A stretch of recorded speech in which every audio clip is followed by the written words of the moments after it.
దేవా, చక్కటి అవగాహన ఇచ్చి ఆ పునరుత్థాన బలాన్ని మేమందరము పొందుకొని నీకు మహిమ తీసుకురావడానికి సహాయం చేయమని యేసు నామమున ప్రార్థించి వేడుకుంటున్నాము తండ్రి. ఆమేన్.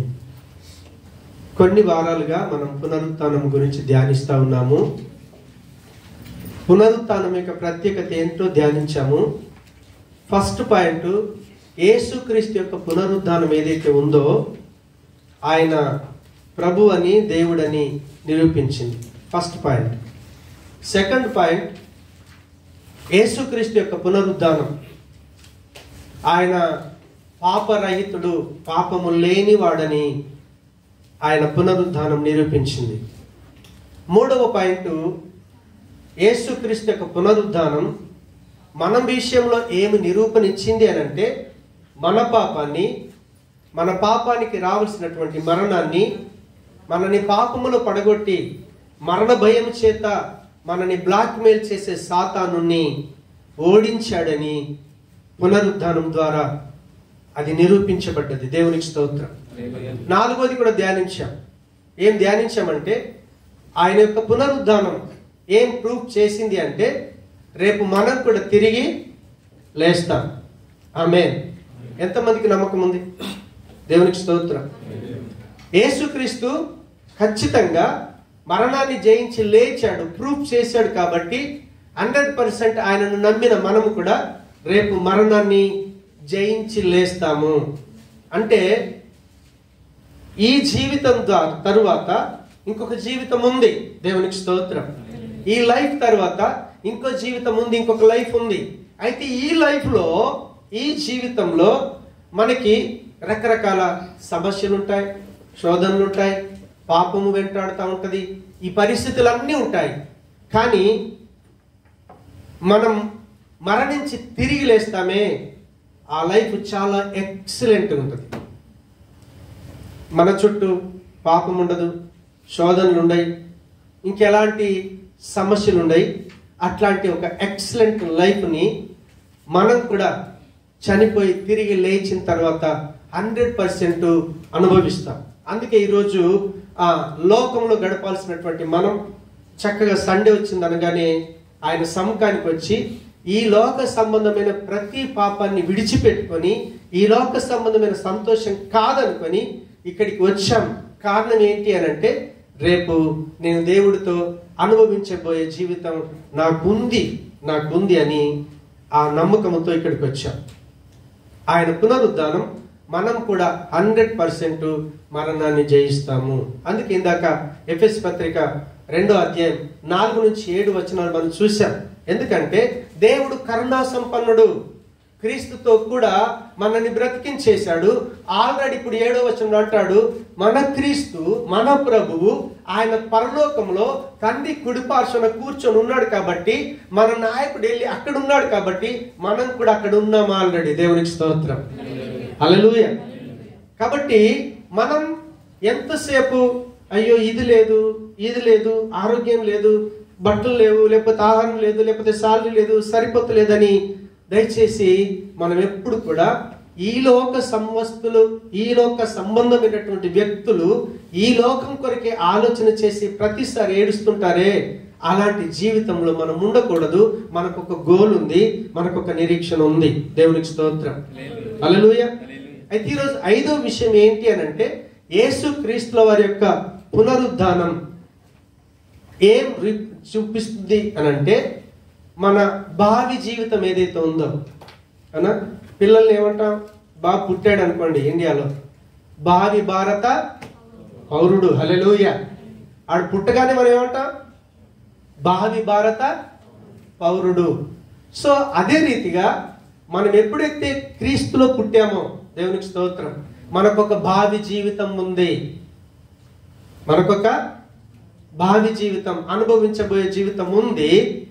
కాబట్టి ఈ పునరుత్థానం ఏం చెప్తుంది అంటే, ఆ భావి జీవితంలో దేవుడికి మనమందరం లెక్క చెప్పాలని పునరుద్ధానం చెప్తుంది. హల్లెలూయా. చూడండి, ఇక్కడున్న నాతో సహా మనమందరం మీ లైఫ్ని మీరు డిసైడ్ చేసుకుని ఎవరైనా వచ్చారా?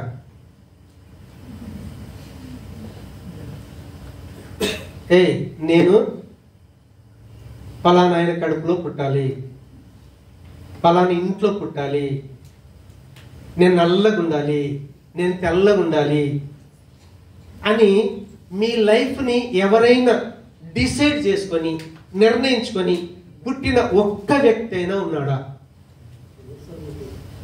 మీరు బాగా ఆలోచించండి, ఇది చాలా ఇంపార్టెంట్ సబ్జెక్ట్. హల్లెలూయా. ఎవరైనా ఉన్నారా? ఎవరూ లేరు. హల్లెలూయా. మరి ఇప్పుడు నువ్వు పలానా ఇంట్లో పుట్టాలి, పలానా ఆయనకు పుట్టాలి, నువ్వు ఆడగా పుట్టాలి, నువ్వు మగగా పుట్టాలని డిసైడ్ చేసిన వాళ్ళు ఎవరు చేశారు? దేవుడు చేశాడు కదా. ఇప్పుడు దేవుడు నీ జీవితాన్ని నిర్ణయిస్తే ఇప్పుడు నీ దేవుడు నీకేమై ఉన్నాడు? ఓనర్. హల్లెలూయా. ఇక్కడ మనం అందరం ఒక కంపెనీలో పనిచేస్తున్నాం, అవునా కాదు? కంపెనీకి ఒక ఓనర్ ఉన్నాడు, కానీ ఆ కంపెనీలో మనకిచ్చినటువంటి పాత్రను, మనకిచ్చిన పనిని మనం మేనేజ్ చేస్తున్నాం. అందుకే మన జీవితానికి ఓనర్ ఆయన అయితే మేనేజర్ మనం ఎవరు? మేనేజర్. దేవునికి స్తోత్రం. కాబట్టి మేనేజర్ ఏం చేస్తాడో తెలుసా? ఓనర్కి ఏం చేయాలి? పద్మమ్మ, నువ్వు ఏం చేస్తావు మీ ఓనర్కి? 100% లెక్క అప్పచెప్పాలి. ఇది జరిగింది, ఇది జరిగింది, ఇది సంగతి, ఇది మొత్తం మనం లెక్క అప్పగించాలి. హల్లెలూయా. మీకు అర్థమవుతుంది? ఎంతమందికి అర్థమవుతుందో నాకు తెలియట్లేదు. చాలా మంది ఏమంటారు తెలుసా? నా లైఫ్ నా ఇష్టం. నువ్వు అనుకుని పుట్టావా? నీ ప్రాణాన్ని నువ్వు తయారు చేసుకోగలవా? నీ ఆత్మను నువ్వు తయారు చేసుకోగలవా? నీ శరీరాన్ని నువ్వు తయారు చేసుకోగలవా? చేయలేవు. మన వంతు రిమూవ్ చేయటమే. ఇది పాడైందంటే రిమూవ్ చేయాలి, ఇంకొకటిది తీసుకొచ్చి పెట్టాలి, అవునా కాదా? కిడ్నీ అయినా సరే, హార్ట్ అయినా సరే, కన్ను అయినా సరే, ఏదైనా సరే తయారు చేసినాడు ఆయన. మనం మేనేజర్ మాత్రమే. అందుకే పునరుత్థానం ఏం చెప్పుద్ది అంటే, మనం దేవుని పిల్లలుగా మనం గమనించాల్సింది ఏంటి అంటే, నువ్వు ఎప్పుడైతే సంఘానికి వచ్చి మాట్లాడుతున్నావో, చర్చిలో మాట్లాడొచ్చు, కుటుంబంలో మాట్లాడొచ్చు, నువ్వు ఎక్కడైనా మాట్లాడు. హల్లెలూయా. నువ్వు మాట్లాడిన ప్రతి మాటకి రేపు దేవుని దగ్గర 100% లెక్క చెప్పాలి. నీ ఆలోచనలే కావచ్చు, నీ తలంపులే కావచ్చు, నీ ప్రవర్తన అంతటి కూడా నువ్వేం చేయాలి? దేవుడి దగ్గర 100% లెక్క చెప్పాలి. హల్లెలూయా. తండ్రులు పిల్లలు అన్న మాటలు కావచ్చు, పిల్లలు తండ్రులు అన్న మాటలు కావచ్చు, భార్యలు భర్తలన్న మాటలు కావచ్చు, భర్తలు భార్యలన్న మాటలు కావచ్చు, ఏ మాటకైనా రేపు నువ్వు 100% దేవుని దగ్గర లెక్క చెప్పాలి. లెక్క చెప్పాలి. బైబిల్ అదే చెప్తుంది. బైబిల్ అదే చెప్తుంది. ఈ జీవితం తర్వాత ఇంకొక జీవితం ఉందే. ఆ జీవితంలో ఎప్పుడైనా సరే మనం క్రీస్తును నమ్ముకున్న తర్వాత, ఆయన నమ్మి బాప్తీసం పొందిన తర్వాత మనం 100% దేవుని పిల్లలమే. కాబట్టి రేపు ప్రొద్దున మనకున్న నిరీక్షణ ఖచ్చితంగా యేసు ప్రభువును ఎదుర్కొనాలనే చూస్తున్నాం. ఎవరైనా నరకాన్ని ఎదుర్కొనాలని ఎంతమంది చూస్తున్నారు ఇక్కడ? లేదు. రేపు ప్రొద్దున 100% నా ప్రభు మధ్యాకాశానికి వస్తాడు, ఆయనను నేను కలుసుకోబోతున్నాననే నిరీక్షణ ఒక క్రైస్తవుడిగా, క్రీస్తును వెంబడిస్తున్న వాడిగా మనలో ఉంది. కాబట్టి రేపు 100% మనం మన నోటితో మాట్లాడిన ప్రతి మాటకి దేవుడి దగ్గర లెక్క చెప్పాలి. చూస్తున్నాడమ్మా చెల్లి, చూస్తున్నాడమ్మో, నీవు చేసే క్రియలన్నీ చూస్తున్నాడమ్మా. అడుగుతాడమ్మా లెక్క, అడుగుతాడమ్మో, చాట్ల బాగొచ్చు పాట మనకి, కానీ పాడినంతసేపు దాంట్లో ఉంటాము, పాడిన తర్వాత దానికి నాకు సంబంధం లేదని జీవిస్తాం. మనం మరిచిపోవద్దు. సాతానుగాడు మనల్ని మరిచిపోయేటట్టుగా చేస్తాడు. పునరుత్థానం ఏం చెప్తుంది అంటే, ప్రకటన గ్రంథం 20 అధ్యాయం 13వ వచనానికి వెళ్ళి చేస్తే, ప్రతి ఒక్కరు కూడా దేవునికి లెక్క అప్ప చెప్పవలసిన వారమై ఉన్నాము.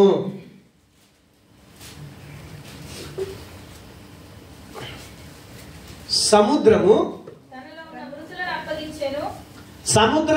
ఉన్న మృతులను అప్పగించెను, మరణమును పాతాళమును వాటి వశమునున్న మృతులను అప్పగించెను, వారిలో ప్రతి వాడును తన క్రియల చొప్పున తీర్పు పొందెను. సముద్రం ఉంది, సముద్రం కూడా దేవుడికి లెక్క అప్పచెప్పాల్సిందే. దేవునికి స్తోత్రం. మనం ఆకాశం నుంచి వెళ్తున్నాం, ఫ్లైట్ పడిపోయింది, కూలిపోయింది సముద్రంలో. ఖచ్చితంగా సముద్రమే నా దగ్గర ఇన్ని ఆత్మలు ఉన్నాయి, దేవుడికి అప్పగిస్తుంది. రెండోది ఏమన్నాడు? మరణమును పాతాళమును వాటి వశమునున్న మృతులను అప్పగించెను. మరణమును పాతాళమును అంటే ఏంటి? మరణం ఏంటో తెలుసా? మరణం ఏంటి అంటే, మన శరీరాన్ని ఆత్మను వేరు చేసే శక్తి కలిగినది మరణం. మన బాడీని, మనలో ఉన్నటువంటి ఆత్మని వేరు చేసేది మరణం. మరణం ఏం చెప్తుందంటే, ఎంతమంది బాడీలో నుంచి వాళ్ళ ఆత్మను వేరు చేసిందో మరణం లెక్క చెప్పుద్ది. కానీ మరణానికి ఒక వ్యక్తి యొక్క ఆత్మను ఎక్కడుంచాలో దానికి శక్తి లేదు. మరణం మనని ఏం చేస్తుంది? కేవలం మన బాడీ నుంచి మన ఆత్మను వేరు చేస్తుంది. ప్రాణం వెళ్ళిపోద్ది, డాక్టర్ ఇలా చూస్తాడు, అయిపోయిందండి అంటాడు.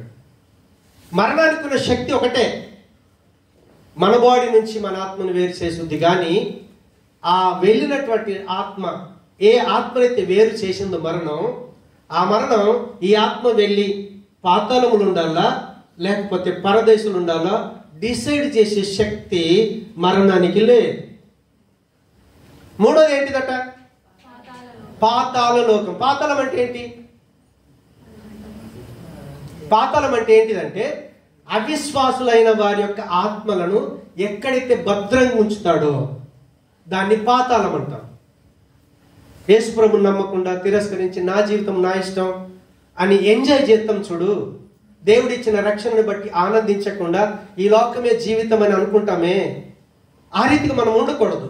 క్రైస్తవుడికి మనకు ఒక గమ్యం ఉంది. రేపు 100% ఈ లోకంలో డబ్బున్నా లేకున్నా, ఆరోగ్యమున్నా లేకున్నా, భర్తున్నా లేకున్నా, భార్యన్నా లేకున్నా, అందమున్నా లేకున్నా, ఏది ఉన్నా లేకున్నా 100% రేపు నేను దేవుడితో కలిసి ఉండే జీవితాన్ని దేవుడు నాకు ఇచ్చాడని, నీ వ్యాధిలో, నీ బాధలో, నీ ఇరుకులో, నీ ఇబ్బందుల్లో, నీ అప్పుల్లో నువ్వు సంతోషపడి దేవుని బట్టి ఎప్పుడైతే జీవించగలుగుతావో ఆ వ్యక్తి యొక్క ఆత్మని పాతాళము బంధించి ఉంచడానికి అవకాశం లేదు.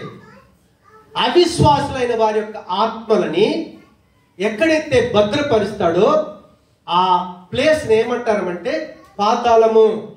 ఇప్పుడు సముద్రము దేవుడికి లెక్క చెప్పాలి, రెండవది మరణము లెక్క చెప్పాలి, మూడవది పాతాళం కూడా లెక్క చెప్పాలి.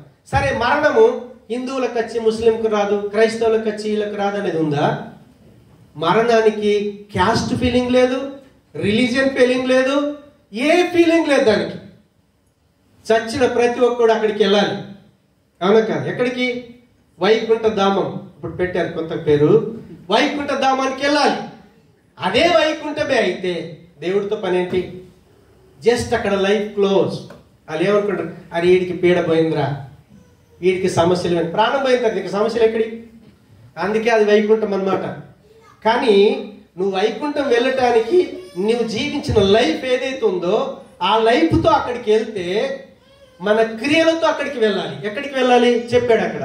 వాటి వశమునున్న మృతులను అప్పగించను, వారిలో ప్రతి వాడును.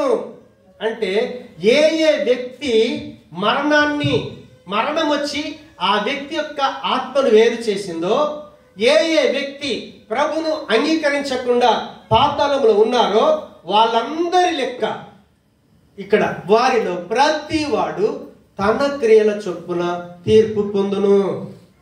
నేను చెప్పట్లేదు, నేను చెప్పట్లేదు. దేవుని యొక్క వాక్యం దేవుడే స్వయంగా సెలవిస్తా ఉన్నాడు. దేవునికి స్తోత్రం, హల్లెలూయా. కాబట్టి ఈ పునరుద్ధానం ఏం ప్రూవ్ చేస్తుంది అంటే, ఇక్కడున్న నాతో సహా మనమందరం కూడా మనం మాట్లాడిన ప్రతి మాటకి రేపు ప్రభువుకు లెక్క చెప్పాలి. అందుకే కేర్ఫుల్ యువర్ లైఫ్. నీ మాట జాగ్రత్త, నీ బ్రతుకు జాగ్రత్త, నీ క్రియ జాగ్రత్త. నువ్వు కంపెనీలో చేసే పనికి కావచ్చు, నువ్వు ఇంట్లో చేసే పనికి కావచ్చు, దేవుని సముఖంలో చేసే ప్రతి పనికి, ప్రతి మాటకి నాతో సహా మనమందరం 100% దేవుడికి లెక్క చెప్పాలి. పునరుద్ధానం అదే ప్రూవ్ చేస్తుంది. హల్లెలూయా. అందుకే 14లో అంటాడు, ఇందాకేమనుకున్నాం? మరణమును మృతుల లోకమును అగ్నిగుండంలో పడవేయబడెను. ఈ అగ్నిగుండము రెండవ మరణం.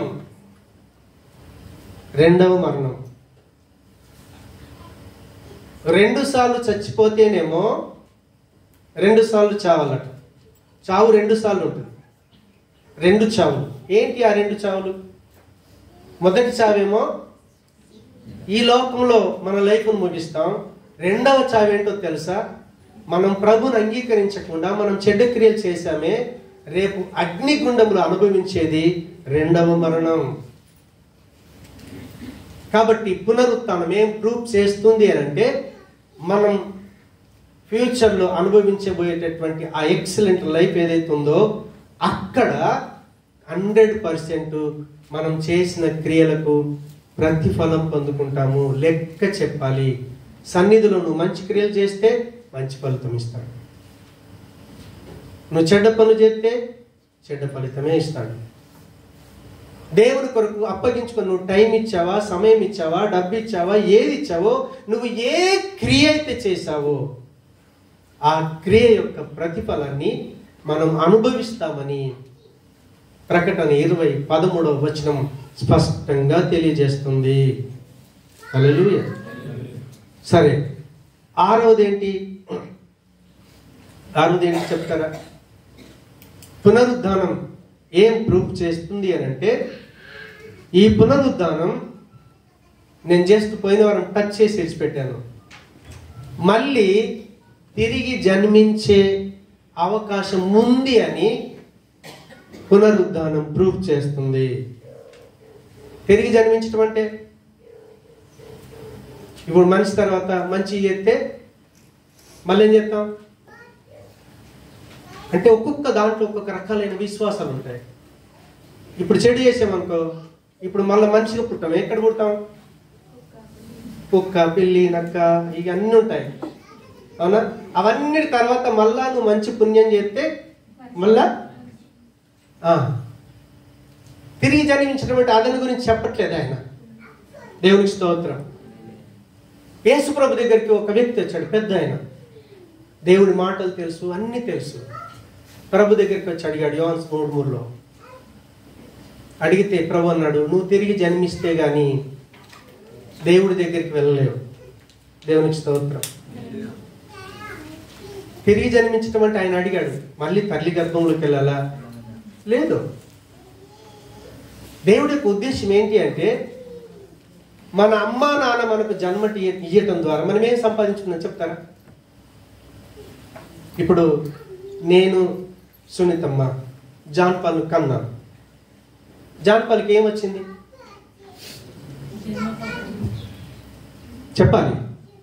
మాలో పాపమే ఉంది, వాడికి పాపమే ఇస్తాం. కాబట్టి వాడికి చెడు చెప్పాల్సిన పని లేదు, ఏం నేర్పించాల్సిన పని లేదు. ఆల్రెడీ అన్నీ ఉన్నాయి, అవునా? ఇప్పుడు అదే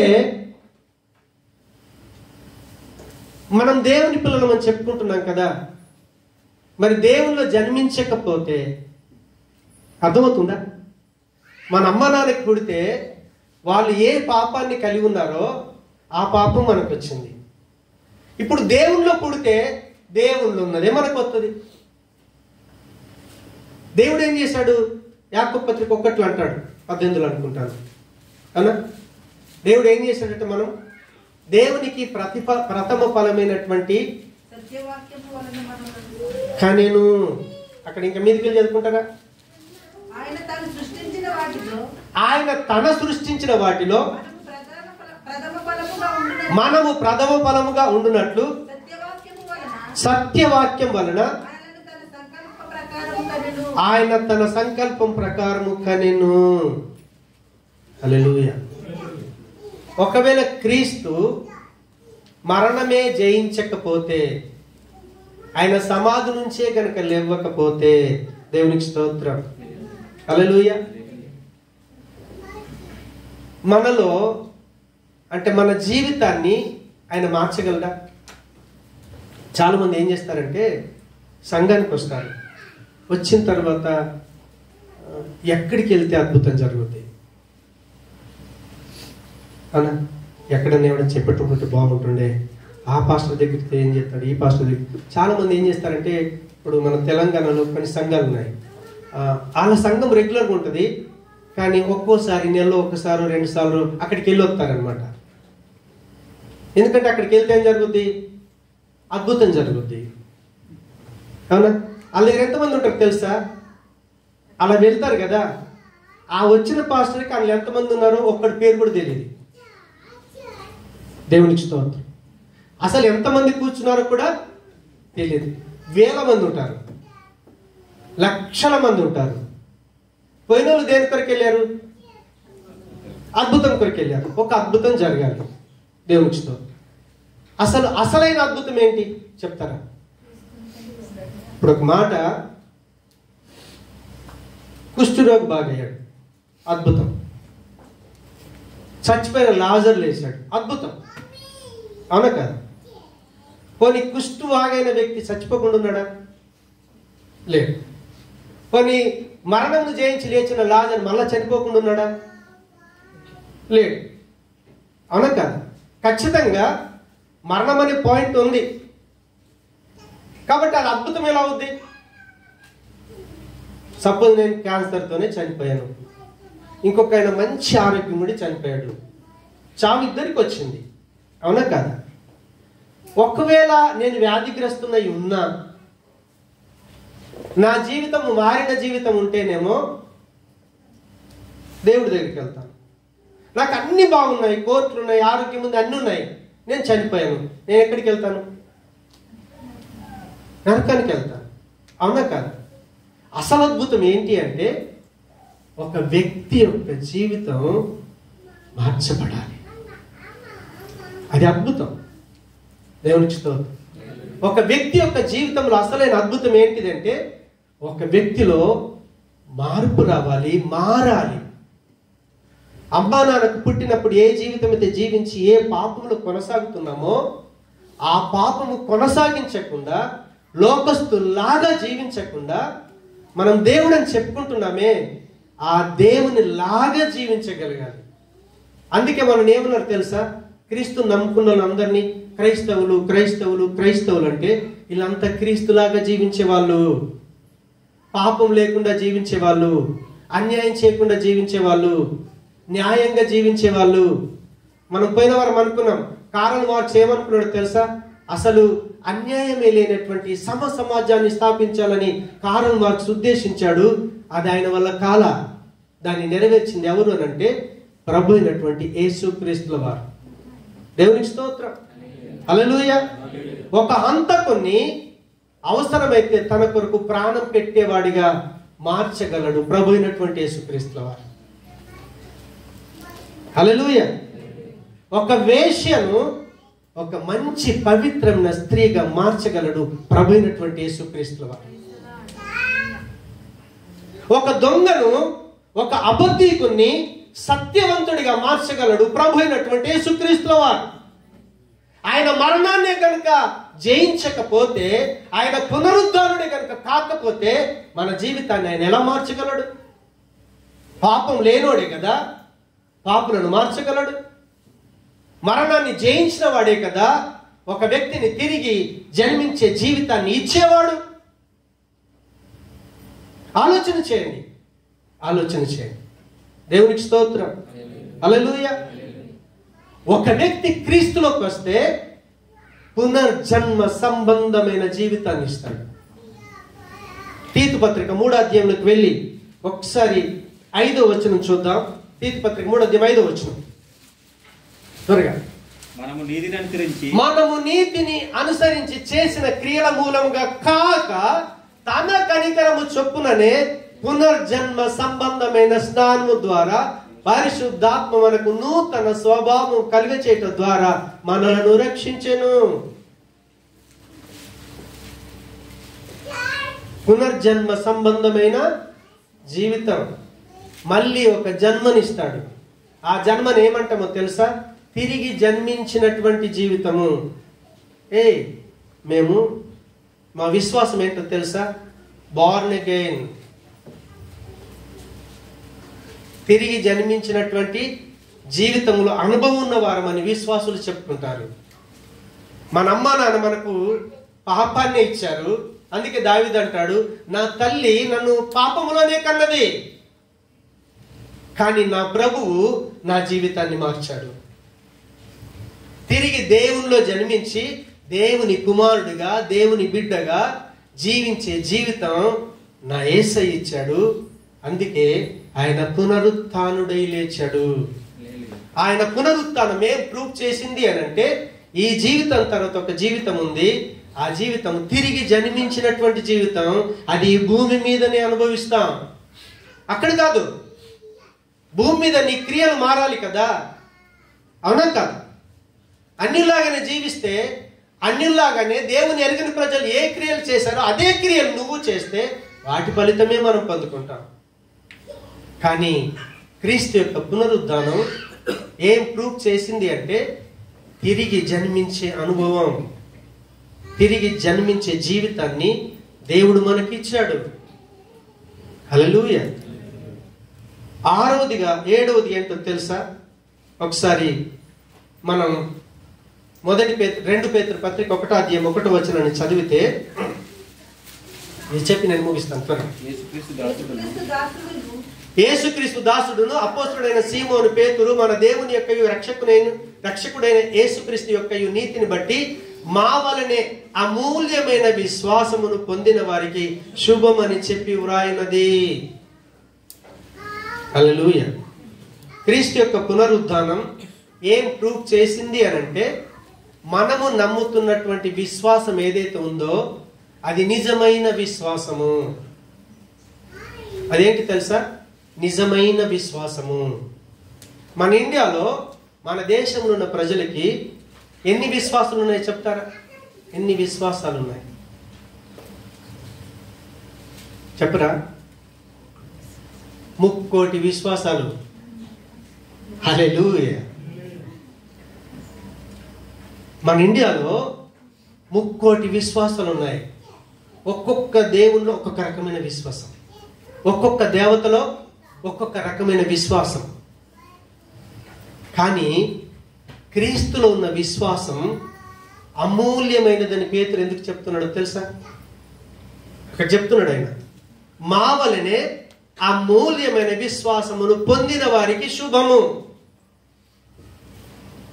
ఈ 3 కోట్ల విశ్వాసాల మధ్యన ఒకవేళ క్రీస్తు విశ్వాసాన్ని గనక పెడితే, ఈ విశ్వాసాల ముందు క్రీస్తునందున్న విశ్వాసం అమూల్యమైనది. ఎందుకో చెప్తారా? ఎందుకో చెప్తారా? ఒక పాస్టర్ వచ్చాడు, భూమన్న అడిగాడు, ఏంటి పాస్టర్ గారు నాకు ఈ పని అవ్వట్లేదు. నువ్వు విశ్వాసం ఉంచయ్యా, జరిగిపోద్ది అంటే. జరిగిపోద్దా? ఎంతమంది విశ్వాసంతో ప్రార్థన చేసి మీరు అనుకున్న కార్యాలు జరగకుండా ఉన్న వాళ్ళు ఎంతమంది ఉన్నారు? బోల్డ్ మంది ఉన్నారు. నేను కూడా కొన్నిసార్లు ప్రార్థన చేసి దాని ప్రతిఫలాన్ని పొందుకోలేను చాలాసార్లు. ఏంటి కారణం? ఏంటి? క్రైస్తవ విశ్వాసానికి, క్రైస్తవత్వం కాని విశ్వాసాలకు ఉన్నటువంటి తేడా ఏంటో తెలుసా? వాళ్ళ విశ్వాసం ఏదైతే ఉందో వ్యక్తుల్లో విశ్వాసం ఉంటుంది. కొంతమంది అంటారు నా విశ్వాసం గొప్పది, నా ప్రార్థన గొప్పది. అవునా? ప్రార్థన గొప్పదా, విశ్వాసం గొప్పదా? ఏది గొప్పదో చెప్తారా? సరే, ప్రార్థనలో శక్తి ఉందా? విశ్వాసంలో శక్తి ఉందా? ప్రభు అంటాడు, ఏమంటాడు తెలుసా? నీ విశ్వాసమే నిన్ను బాగు చేసింది. అవునా? ఒక క్రైస్తవుడిగా విశ్వాసం ఉంచాలి, విశ్వాసంలో శక్తి లేదు. ప్రార్థన చేయాలి, ప్రార్థనలో శక్తి లేదు. ఎక్కడ శక్తి ఉందో తెలుసా? విశ్వాసం ద్వారా నువ్వు ఎప్పుడైతే ప్రార్థన చేస్తావో క్రీస్తులో నుంచి శక్తి రావాలి. యేసు ప్రభుల వారు అన్నాడు, నువ్వు విశ్వాసం ఉంచు. మార్క్స్ వార్త 9 అనుకుంటాను, దేవునికి స్తోత్రం. అక్కడ యేసు ప్రభుల వారు రూపాంతరం చెందిన తర్వాత ఒక వ్యక్తి తన బిడ్డ కొరకు వస్తాడు. వచ్చేసయ్యా, ఇప్పటిదాకా నీ శిష్యులు ప్రార్థన చేశారు, ఏమవ్వలా, నువ్వు ప్రార్థన చేయి అని అంటే ప్రభు అంటాడు, నువ్వు విశ్వాసం ఉంచు, నువ్వు నమ్మిక మాత్రం ఉంచుమో అని అంటే ఆ బిడ్డ తండ్రి ఏమంటాడు తెలుసా? అపనమ్మకం రాకుండా నువ్వే సాయం చేయాలి. హల్లెలూయా. ఇప్పుడు నమ్మకంగా ఉండాలంటే నమ్మే శక్తి ఎవరు ఇవ్వాలి? యేసు ప్రభువే ఇవ్వాలి. రక్తస్రావం గల స్త్రీ వచ్చింది. వస్తే ఆమె వెళ్ళి వస్త్రపు సంగు ముట్టుకున్నది కదా, ముట్టుకున్న తర్వాత ఆమె బాగైపోయింది. యేసు ప్రభు అన్నాడు, నీ విశ్వాసమే నిన్ను బాగు చేసింది అని అన్నాడు.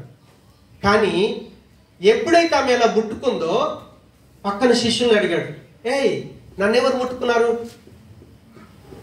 ఏంటి ప్రభా, ఇంత వేల మంది జనాలు నీ మీద పడుతూ ఉంటే నన్నెవరు ముట్టుకున్నారు అని అడిగితే అప్పుడు ప్రభు ఏమంటాడు తెలుసా? నా లోపల నుంచి ప్రభావం వెళ్ళింది. నీ రోగం బాగు కావాలంటే నీ విశ్వాసం ఎవరి మీద ఉండాలి? బాగు చేసే క్రీస్తులో ఉండాలి. నీ ప్రార్థనలోకి శక్తి రావాలి అంటే ఎక్కడి నుంచి రావాలి? క్రీస్తులో నుంచి రావాలి. మరణము జయించిన క్రీస్తులో శక్తి ఉంది. ఆయన శక్తిని ఆశ్రయించని ప్రజలు చాలా మంది ఉన్నారు సంఘాల్లో. వాళ్ళ జీవితాల్లో మార్పు రాదు. మారరాదు. ఎప్పుడైతే పునరుత్థానుడైన క్రీస్తు యొక్క శక్తిని నువ్వు విశ్వసిస్తావో, నువ్వు పాస్టరు కావచ్చు, విశ్వాసివి కావచ్చు, ప్రార్థనలో శక్తి లేదు, విశ్వాసంలో శక్తి లేదు, పాస్టర్లో శక్తి లేదు, విశ్వాసంలో శక్తి లేదు. ఎవరిలో శక్తి ఉందో తెలుసా? మరణము జయించి లేచినటువంటి క్రీస్తులో శక్తి ఉంది. ఆయన మనకు ప్రభువు, మన జీవితానికి అధిపతి. అంటే మనం ఏం చేయాలో తెలుసా? మనం అన్ని విషయాల్లో యేసు ప్రభుల వారికి పట్టం కట్టాలి. పట్టం కట్టడం అంటే చెప్పాలి మీరు, ఆయనను అధికారిగా చేయాలి. నీ జీవితానికి ఆయనను ప్రభువుగా, అధికారిగా ఎప్పుడైతే నువ్వు చేయగలుగుతావో, నా దగ్గర డబ్బు ఉందనుకోండి, నేను ఏదైనా చేయగలుగుతాను అనుకుంటాను. నాకు పరపతి ఉందనుకోండి, నేను ఏదైనా చేయగలుగుతాను అనుకుంటాను. అంతేందుకు సింపుల్గా మనలో ఎవరికన్నా నరేంద్ర మోడీ క్లోజ్ ఫ్రెండ్ అనుకోండి, మీరు ఎలా ఉంటారు? ఆఫ్టర్ ఆల్ ఎమ్మెల్యేకి పిఏ అయితేనే వాడు ఆగడు. ఆఫ్టర్ ఆల్ అంతేందుకు మీ ఊర్లో సర్పంచ్ ఎవరైనా రైట్ హ్యాండ్ తిరిగితే వాడు ఆగడు, వాడిని పట్టుకోలేం. వాడికి ఆధారం ఏంటో తెలుసా? ఒక మనిషికి డబ్బు కానీ, టాలెంట్ కానీ, ఆస్తులు కానీ, అంతస్తులు కానీ ఏది అయినా సరే అది నీ జీవితానికి ప్రభువుగా ఉండకూడదు. నీ జీవితానికి ప్రభువుగా ఎవరుండాలి? నువ్వెవరికి పట్టం కట్టాలి అంటే క్రీస్తుకి ఎప్పుడైతే పట్టం కడతామో, అధికారం ఇస్తామో, ఆయన పునరుత్థాన శక్తి మన లోపలికి వస్తుంది. ఆ శక్తి మనలోకి రావాలి అంటే ఎప్పుడు మన టాలెంట్ మీద, మన డబ్బు మీద, దేని మీద ఆధారపడకుండా ఒక విశ్వాసి జీవించగలిగితే 100% దేవుని యొక్క పునరుత్థాన శక్తిని మనం పొందుకుంటాం. హల్లెలూయా. ఎందుకో తెలుసా? మనం క్రీస్తులో ఉంచినటువంటి విశ్వాసం నిజమైన విశ్వాసం. చరిత్ర ప్రూఫ్ చేసింది ఆయన సమాధిలో లేడని. హల్లెలూయా. మరణాన్ని జయించిన క్రీస్తును మనం నమ్మాం కాబట్టి పునరుత్థానం ఏం ప్రూఫ్ చేసిందంటే మనము నమ్ముతున్నటువంటి విశ్వాసం నిజమైన విశ్వాసం. యేసు క్రీస్తుల యొక్క పునరుద్ధానం ఆయన ప్రభు అని నిరూపించింది, దేవుడు అని నిరూపించింది. రెండోది ఏంటి? ఆయన పాపరహితుడని నిరూపించింది. మూడోది ఏంటో తెలుసా? మన పాపానికి రావాల్సిన శిక్షను మనం జయించడం కొరకని మన పాపాన్ని జయించాడు, మన మరణాన్ని జయించాడు, మన మరణం పాత్రలు కావటానికి కావలసిన సాధనగాన్ని జయించాడు. నాలుగోది ఏంటి? ఇందాక ఎక్స్ప్లెయిన్ చేశాను, మనం తిరిగి మరణాన్ని జయించి లేస్తాం. ఐదోది ఏంటో తెలుసా? ఇప్పుడే చెప్పాను, మనకు ఒక భావి జీవితం ఉంది. ఆ జీవితంలో దేవుడికి ఖచ్చితంగా మనం లెక్క చెప్పాలి. ఆరోదేంటి? తిరిగి జన్మించే అనుభవంలోకి మనం వెళ్తాం. పునరుత్థానం తిరిగి జన్మించే జీవితాన్ని మనకి ఇచ్చింది. ఏడోదేంటో తెలుసా? మనము నమ్ముతున్న విశ్వాసం నిజమైన విశ్వాసం. కాబట్టి ఆ పునరుత్థాన బలాన్ని పొందుకోవటం కొరకని ఈ రోజు నుంచైనా మన టాలెంట్ని పక్కన పెడదాం, మన ఆస్తిపాస్తుల్ని పక్కన పెడదాం, మనకున్న ఉద్యోగాల్ని పక్కన పెడదాం. దేవుడు నీకు ఇచ్చినటువంటి ఆధిక్యతలన్నిటినీ, నువ్వేమైనా కావచ్చు, దేశానికి ప్రధానమంత్రి కావచ్చు, కంపెనీకి మేనేజర్ కావచ్చు, కంపెనీకి ఓనర్లను కావచ్చు, కానీ మనకు దేవుడిచ్చిన స్థితులన్నీ పక్కన పెట్టి మన జీవితానికి అధికారి ప్రభు అని అప్పగించుకోగలిగితే ఆయన పునరుత్థాన శక్తిని పొందుకుంటాం. అలాంటి జీవితాన్ని దేవుడు మనకు దయచేయను గాక. ప్రేమ కలిగిన మా తండ్రి, మీకు వందనాలు. నువ్వు నిజంగా నమ్మదగిన దేవుడు ప్రభా. నీ కృపకు అప్పగించుకుంటున్నాం. పునరుత్థానం యొక్క దేవ ఆవశ్యకత ఏంటో చూసాం. పునరుత్థానం యొక్క గొప్పతనం ఏంటో చూసాం. అయా, విన్నటువంటి నీ జీవ మాటల్ని మేమందరము కూడా నమ్మి నీ పునరుత్థాన శక్తిని పొందుకొని రేపు కల్లార నీతో నిన్ను చూస్తూ నిన్ను జీవించే జీవితం మాకు దయచేయండి. కాబట్టి ప్రభా, ఇంకెంతమంది నీ బిడ్డలు పునరుత్థాన శక్తిని పొందుకోలేకపోయారు? ఇంకెంతమంది బిడ్డలు నిన్ను నమ్మలేక అయ్యా నిన్ను పక్కన పెడతా ఉన్నారు? ఆ బిడ్డలందరినీ మీరు దర్శించండి. నీ పిల్లలకు భాగ్యం ఇచ్చి నీ మహిమకు వారందరినీ సాక్షులుగా నిలబెట్టమని యేసు నామమున ప్రార్థిస్తున్నాను తండ్రి.